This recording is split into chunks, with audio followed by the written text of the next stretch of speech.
Hello दोस्तों, नमस्ते, जय माता दी। स्वागत है आप सभी का नेहा प्रतापगढ़ के ब्लॉग में। और हम छोटा सा कहारवा नाच गीत प्रस्तुत करने जा रहे हैं। दोस्तों कमेंट बॉक्स में जरूर बताइएगा। चलो बस करा बहुत कर आप लोग बुरा मत मानिएगा, हम लोग उस तरह से थोड़ा कर देते हैं, कर देते हैं, इससे आप लोग बुरा मत मानिएगा।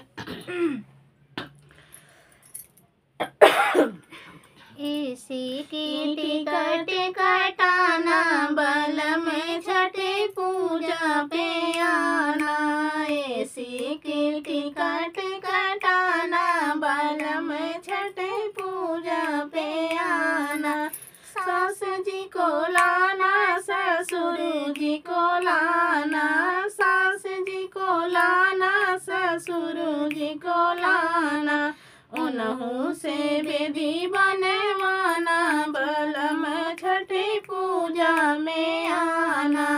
उन्हों से बेदी बनवाना बलम छठी पूजा में आना।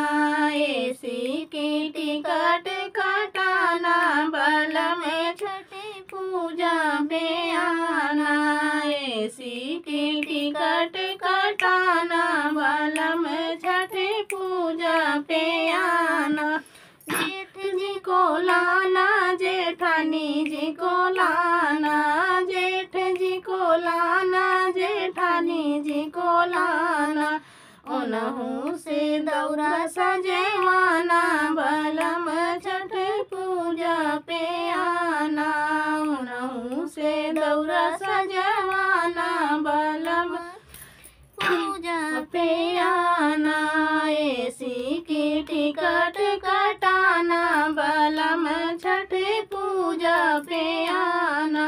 ऐसी की टिकट कटाना बलम छठी पूजा पे आना। देवर जी को लाना, देवरानी जी को लाना, देवर जी को लाना, देवरानी जी को लाना। उन्हों से कल सवरवाना बलम छठी पूजा पे आना। उन्हों से कल सवरवाना बलम छठी पूजा पे आना। इसी की टिकट कटाना बलम छठी पूजा पे आना। इसी की टिकट कटाना बलम छठी पूजा पे आना।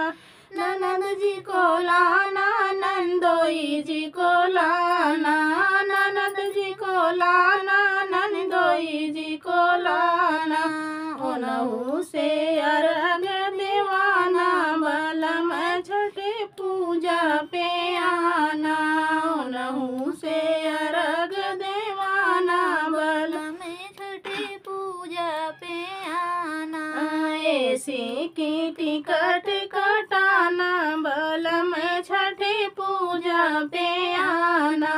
ऐसी की टिकट कटाना बलम छठी पूजा पे आना।